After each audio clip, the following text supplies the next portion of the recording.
다 같이 성경 봉독하시겠습니다. 오늘 우리에게 주시는 하나님의 말씀은 고린도후서 11장 1절에서 5절까지 말씀입니다. 저랑 한 절씩 교독하고 마지막 절 함께 읽겠습니다. 원하건대 너희는 나의 좀 어리석은 것을 용납하라. 청하건대 나를 용납하라. 열심으로 너희를 위하여 열심을 내노니 내가 너희를 정결한 처녀로 한 남편인 그리스도께 드리려고 중매함이로다. 그러나 나는 뱀이 그 간계로 하와를 미혹한 것 같이 너희 마음이 그리스도를 향하는 진실함과 깨끗함에서 떠나 부패할까 두려워하노라. 만일 누가 가서 우리가 전하지 않은 다른 예수를 전파하거나 혹은 너희가 받지 아니한 다른 영을 받게 하거나 혹은 너희가 받지 아니한 다른 복음을 받게 할 때에는 너희가 잘 용납하는구나. 같이요.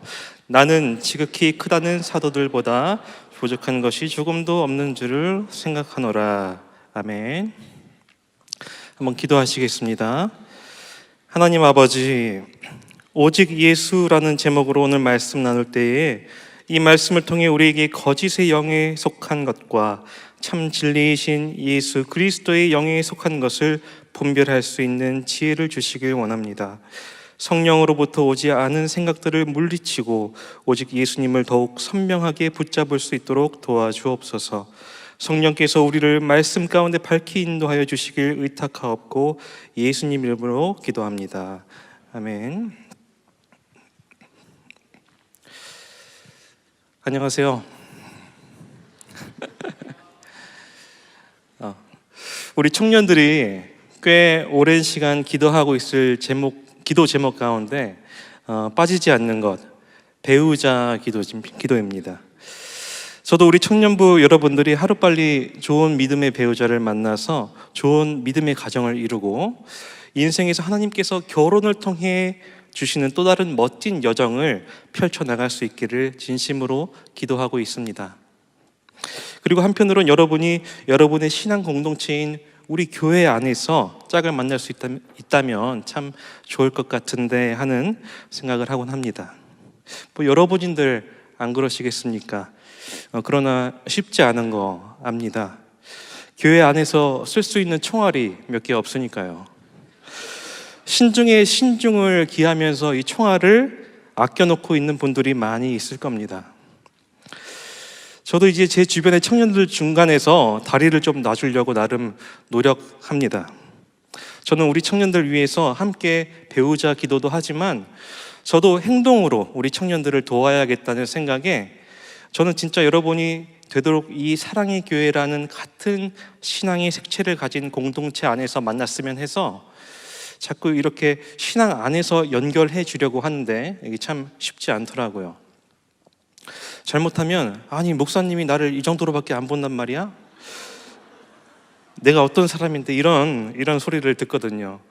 그래서 참 누구를 소개해 주기가 참 어려운 것 같습니다. 만일 여러분이 가지고 있는 이 배우자상 그 외적인 기준에 대한 마음의 그 폭을 좀 넓혀 주신다면 아주 놀라운 일들이 우리 교회 안에 일어날 겁니다. 여러분들이 가지고 있는 이 인생의 큰 고민이 하나 해결될 거예요. 그러니 이 봄에 좀 여러분 용기를 내보시고 보고 아닌 것 같은데 했던 사람도 다시 한번 봐보시고 그 사람의 좋은 점을 자꾸 보려고 해보시고 그러면 좋을 것 같습니다. 자매님들이라고 누가 대시해 주길 기다리고만 있지 마시고 행함 있는 믿음을 가져보시고 사랑은 용기 있는 자가 쟁취한다고 우리 형제 자매님들 좀 더 적극적인 액션 또 리액션을 취해 주셔서 올해 많은 커플들의 만남이 성사되길 기도합니다. 아멘. 자, 우리 무슨 얘기를 제가 하려고 하냐면 중간에서 이 싹이 틀 수 있도록 사랑이 싹이 틀 수 있도록 돕는 이 중매. 오늘 본문에 보면 바울이 고린도 지역에 설립한 이 고린도 교회를 처녀에 빗대어서 교회의 남편이 되는 그리스도께 드리려고 중매한다 이렇게 되어 있습니다. 성경에는 교회를 그리스도의 신부 또는 그리스도를 신랑에 비유하지요. 바울이 고린도 교회를 설립한 후에 바울이 중매하는 그 자의 마음으로 고린도 교회가 그리스도와 잘 연합이 일어나길 바랬습니다. 그런데 그게 잘 이루어지지 않았어요. 오늘 본문을 이해하기 위해 그동안 그간 고린도 교회에 무슨 일이 있었는지 그 배경을 좀 살펴보도록 하겠습니다. 바울이 선교 여행을 통해서 고린도 교회를 설립했지요. 그러나 바울이 그곳을 떠난 후에 그곳이 문제를 겪고 있다는 소리를 듣고 이에 문제를 해결하기 위해서 바울이 서신을 써서 보냅니다. 그게 이제 고린도 전서였어요. 하지만 많은 교인들이 바울의 가르침을 거부하고 그 권유에 반기를 들었습니다. 왜 그랬냐면 바울은 가난했고 육체 노동으로 겨우 생계를 유지하던 사람이었어요. 박해와 고난을 계속 당했고 자기 집도 없었습니다. 더욱이 그는 대중 연설가였는데 그렇게 연설가로서 인기 있지도 않았습니다. 그래서 이런 것 때문에 고린도 교회 교인들이 이 바울 사도를 낮춰보기 시작했고 또 바울의 사도성을 의심하기도 시작했고 바울을 교회 지도자로 인정하지 않았던 겁니다. 그러니까 바울의 속이 어땠겠어요? 속이 탈 노릇이죠. 고린도 교회를 바울이 설립을 했는데 말이에요. 그래서 바울의 애가타 하면서 이 고린도 교회 교인들이 자기 얘기를 좀 한번 들어주길 원했습니다. 그래서 오늘 본문에 바울이 이렇게 말을 시작합니다. 1절입니다. 원하건대 너희는 나의 좀 어리석은 것을 용납하라. 청하건대 나를 용납하라. 서두에 이런 말 표현이 이제 당시에 수사학적인 그 기법인데 그러니까 좀 참고 자기 말을 좀 들어달라 이거예요. 사람들이 사회적으로 날 뭐라고 평가하는지 하는 말을 들어서 나도 아는데 그걸 받아서 그래 내가 어리석다. 그런데 나의 어리석음을 좀 용납하고 이 어리석은 사람의 이야기를 좀 들어봐라 하는 겁니다. 그리고 2절 말씀입니다. 내가 하나님의 열심으로 너희를 위하여 열심을 내노니 내가 너희를 정결한 처녀로 한 남편인 그리스도께 드리려고 중매함이로다. 그러나 나는 3절 계속 이어서 뱀이 그 간기로 하와를 미혹한 것 같이 너희 마음이 그리스도를 향하는 진실함과 깨끗함에서 떠나 부패할까 두려워하노라. 여러분 고린도 교회를 향한 사도 바울의 애타는 마음이 여러분 느껴지시나요? 고린도 사람들에게 예수님과의 만남을 주선해서 이 고린도 교회가 세워졌는데 고린도 교회 교인들이 이 주변의 비복음적인 말에 아주 자꾸 휘둘리는 겁니다. 저도 이제 제 제자반을 하면서 노파심에 자꾸 얘기하는데 너희들이 지금 이렇게 끝까지 지금 이렇게 예수님을 쫓고 닮아가는 훈련을 하고 있는데 나는 너희들이 이 제자반을 마치고도 끝까지 예수님을 겸손히 쫓길 바란다. 겸손히 예수님을 따르는 제자들이 됐으면 좋겠다. 가롯 유다처럼 예수님 배반하지 말고 그러려면 예수님과 더욱 친밀해야 된다. 예수님이 나를 위해 십자가에 죽으시고 부활하신 것을 깊이 생각해야 된다. 내가 얼마나 큰 죄인이었는지 깊이 인식해야 된다. 그러면서 예수님의 은혜와 사랑을 더 크게 인식해야 된다. 예수님이 사랑하시는 교회를 너희도 사랑해야 된다. 사역도 예수님 사랑하는 동기로 사역해야지 안 그러면 나중에 교회를 떠나기도 하고 번아웃이 온다 하고 얘기합니다. 사도 바울도 지금 이처럼 고린도 교회 교인들에게 너희가 자칫 사탄의 미혹을 받아서 그리스도를 떠날까 염려가 된다 하고 이 아비의 가슴 치는 마음으로 지금 편지를 쓰고 있는 겁니다. 그러면 바울이 염려하던 것은 무엇이었느냐?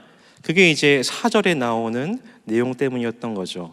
4절 같이 한번 성경을 보시고 읽어보겠습니다. 만일 누가 가서 우리가 전파하지 아니한 다른 예수를 전파하거나 혹은 너희가 받지 아니한 다른 영을 받게 하거나 혹은 너희가 받지 아니한 다른 복음을 받게 할 때에는 너희가 잘 용납하는구나. 그러니까 이 복음이 아닌 것을 고린도 교회 교인들이 분별력 없이 수용하고 있던 거예요. 그게 얼마나 위험한 건데 너희들이 넙죽넙죽 잘도 받아먹는구나. 아주 그냥 애가 타는 거죠. 저는 오늘 여러분과 함께 사도 바울이 하나님의 열심과 아비의 심정으로 고린도 교회 교인들에게 전하려고 했던 그 복음의 내용과 또 다른 복음이라 하는 것, 그 사이에 그 분별에 대한 말씀을 나누고자 합니다. 기독교 세계관에서 진리의 복음과 비복음을 분별하는 일은 매우 중요한 일이기 때문이죠. 당시 고린도 교회 교인들이 무슨 말에 미혹되고 있었던 상황이었냐면 유대주의자 거짓 교사들의 말에 미혹되고 있었습니다. 그들은 겉으로는 바울이 전한 것과 동일한 예수를 전하는 것 같았습니다. 그들도 예수를 전했습니다. 그러나 점점 시간이 흐르면서 보니까 그들의 주장은 유대주의로 기울어졌어요. 유대주의가 뭐냐면 예수를 믿되 여전히 할례를 받고 율법을 준수해야만 구원을 얻을 수 있다고 주장하는 거예요. 이건 바울이 전한 복음과 정면으로 대치되는 내용이었죠. 왜냐하면 바울의 구원은 그 구원의 조건이 할례나 율법으로 붙을 수가 없고 또 오직 믿음으로만 구원을 얻을 수 있다고 했기 때문입니다. 결국 유대주의 거짓 교사들의 그 말은 복음을 유대주의의 틀 안에 묶어두려고 했던 겁니다. 따라서 고린도 교회 교인들을 그대로 방치해 두었다가는 그들이 받아들인 복음이 변질될 위기에 있었기 때문에 바울은 이 무슨 말도 안 되는 소리냐 하면서 아주 강경하게 반응하는 서신을 썼던 거죠. 여러분, 기독교를 가장한 이단들을 보면 참 교묘합니다. 일반 사람들은 구분하기 참 어려워요. 그도 그럴 것이 우리와 똑같은 성경을 쓰고 자기들도 예수를 믿는다고 하고 또 자기네 단체를 교회라고 하고 똑같이 하나님 목사라는 용어를 쓰기 때문이죠. 그러니까 헷갈리죠. 근데 이런 상황이 이상할 게 없는 것은 이미 성경에서 예수님께서 제자들에게 종말의 때의 징조를 말씀해 주시면서 이렇게 말씀하셨어요. 마태복음 24장 4절에서 5절 말씀에 예수께서 대답하여 이르시되 너희가 사람의 미혹을 받지 않도록 주의하라. 많은 사람이 내 이름으로 와서 이르되 나는 그리스도라 하여 많은 사람을 미혹하리라. 여러분, 이런 이단의 출현과 발전사는 기독교 역사 가운데 신학과 같이 발전해 왔습니다. 우리 청년부에서 BSC 또 CBC 또 GBS를 하면서 기독교 교리에 관한 내용들을 많이 다루게 되는데 이 기독교 정통 교리들은 기독교 초기부터 이단의 사상에 변증하면서 정립되고 발전되어 온 이 역사를 가지고 있습니다. 대표적으로 삼위일체론 또 예수님의 인성과 신성을 다루는 기독론 이런 교리들이 있죠. 이단 쪽으로 오랫동안 연구를 해오신 이 탁질 교수라는 분이 계신데 여러분 아세요? 모르세요? 이분은 이제 자기 아버지에 이어서 이제 2대째 이단 연구를 해오시는 분입니다. 근데 아버님 성함이 이제 탁명환 소장님이신 걸로 아는데 이분이 이단 연구를 하다가 이단 그 괴한에게 이렇게 당하셔서 돌아가셨어요. 그러니까 그 아버지의 그 뜻을 이어받아서 계속해서 이 아들이 이단 연구를 하고 있는 거죠. 이제 이런 이제 탁질 교수님이 정리한 이 이단들의 특징 3가지 정도를 한번 살펴보면 첫 번째로 기독교는 성경이 증언하는 예수님만을 구세주로 고백하는데 이단들을 보면 사람을 신격화하는 게 있습니다. 다시요. 이단들을 보면 사람을 신격화하는 게 있습니다. 사람을 하나님으로 또는 재림 그리스도로 혹은 성령 하나님으로 신격화하는 특징을 가집니다. 그 성경에 감추어 있던 비밀이 사실은 나야. 사실 내가 그 보혜사야. 이렇게 말합니다. 두 번째 특징은 우리 기독교는 기록된 말씀인 성경만을 유일한 진리로 받아들이지만 이단들을 보면 성경에 있는 것을 빼거나 또 없는 것을 더하고 자기 마음대로 해석하는 그런 특징을 보여줍니다. 제가 한 번은 길거리에서 이단을 상대한 적이 있어요. 다른 사람들 미혹할 바에야 그쪽 논리가 뭔지 한번 제가 들어보고 그들 시간도 뺏을 겸 한번 이야기를 들어보자고 들어봤어요. 여러분은 절대로 따라해서는 안 됩니다. 이건 이제 성경적인 분별력이 있어야 가능한 일이에요. 그래서 제가 이제 그 사람하고 옆에 지하철 역사에 나란히 앉아서 그 사람이 하는 성경 이야기를 잘 들어봤어요. 근데 사실 내용적으로 그렇게 탁월하거나 솔깃하거나 그런 건 없었고, 굉장히 놀란 게 하나 있었는데, 그 사람이 자기 성경책을 막 이리저리 찾으면서 저한테 설명을 하는데, 성경책이 형광펜으로 막 칠한 것과 글씨로 막 빼곡하게 적혀 있는 거예요.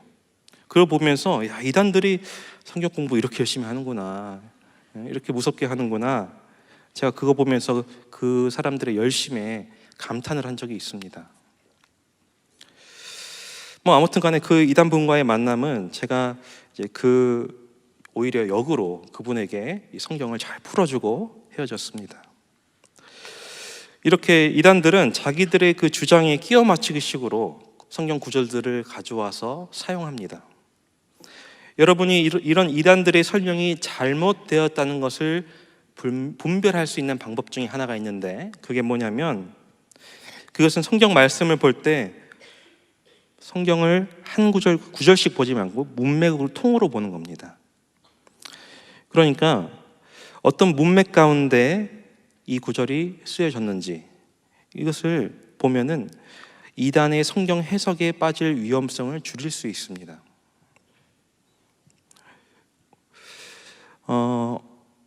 그리고 또 마지막 세 번째 특징이 있는데요.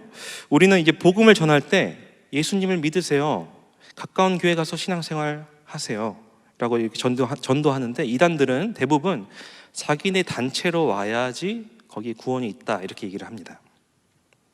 예를 들어서 이제 신천지가 하는 이야기처럼 14만 4천에 속해야 구원을 받는다, 이런 식의 배타적인 구원관을 가지고 있습니다. 맞나요? 여기 혹시 계신? 네. 또 요즘에는 종교다원주의 사상이 큰 이단 사상으로 이 기독교를 위협하고 있죠. 부처를 믿던 알라를 믿던 그 구원의 길은 한 길로 통한다 하는 거죠. 이 종교 대통합. 요즘 이런 사상이 사회에서 보기에는 굉장히 뭔가 관대하고 사랑이 넘치는 것 같죠. 그렇게 비춰지면서 오히려 오직 예수라는 우리 기독교가 붙잡고 지키고 있는 그 복음의 순수성을 희석시키고 있습니다. 그러면 이런 아류들이 참 진리를 알고자 하는 사람들을 회방하고 있는데, 그들의 주장에 비해서 우리 기독교가, 우리 개신교가 믿는 복음의 내용은 무엇인가 한번 짧게 살펴보길 원합니다. 사실 복음의 내용을 깊이 있게 다루자면 참 방대합니다. 그래도 우리가 믿는 복음의 핵심이 뭐냐고 묻는다면, 예수 그리스도의 십자가와 부활 가운데 나타난 하나님의 사랑이라고 할 수 있을 것입니다. 죄인이었던 나를 구원하고자 흘리신 예수 그리스도의 피와 죽음의 권세를 이기시고 우리에게 새 생명의 소망을 주신 나사렛 예수 그리스도, 그 분이 곧 복음입니다. 우리가 요한복음서의 말씀으로 이 복음에 대한 진술을 가장 핵심적으로 요약해서 말씀하자면 이 말씀이 있습니다. 여러분 다 암송하실 텐데요. 예수께서 이르시되 내가 곧 길이요 진리요 생명이니 나로 말미암지 않고는 아버지께로 올 자가 없느니라. 하나님이 그 아들 세상에 보내신 것은 세상을 심판하려 하심이 아니요 그로 말미암아 세상이 구원받게 하려 하심이라. 여러분 안에 이 복음의 확실한 말씀을 가지고 있습니까? 어떤 이단이 접근해와도 흔들리지 않을 자신이 있습니까? 말씀으로 더욱 무장해야 합니다. 이단이 공부하는 것보다 더 열심히 공부하셔야 됩니다. 이제 말씀을 마치려고 합니다, 여러분. 사랑하는 여러분, 종말의 때를 살아가는 우리가 이 이단의 미혹에 동요되지 않기 위해서, 또 복음에 견고하게 서기 위해서 우리는 이제 함께 읽을 말씀이 우리 안에서 더욱 확고해져야 할 것입니다. 이제 띄워주신 말씀을 우리 함께 두 번 연달아서 큰 소리로 한번 읽고 아멘 하고 이제 깔끔하게 설교를 마치도록 하겠습니다. 요한복음 14장 6절 말씀 먼저 함께 읽겠습니다. 두 번 한번 읽고 아멘 한번 하겠습니다. 시작. 예수께서 이르시되 내가 곧 길이요 진리요 생명이니 나로 말미암지 않고는 아버지께로 올 자가 없느니라. 한 번 더요. 예수께서 이르시되 내가 곧 길이요 진리요 생명이니 나로 말미암지 않고는 아버지께로 올 자가 없느니라. 아멘. 다음 사도행전 4장 12절 말씀 똑같이 두 번 읽고 아멘 하겠습니다. 자, 시작. 다른 이로서는 구원을 받을 수 없나니 천하 사람들 중에 구원을 받을 만한 다른 이름을 우리에게 주신 일이 없음이라 하였더라. 다른 이로서는 구원을 받을 수 없나니 천하 사람 중에 구원을 받을 만한 다른 이름을 우리에게 주신 일이 없음이라 하였더라. 아멘.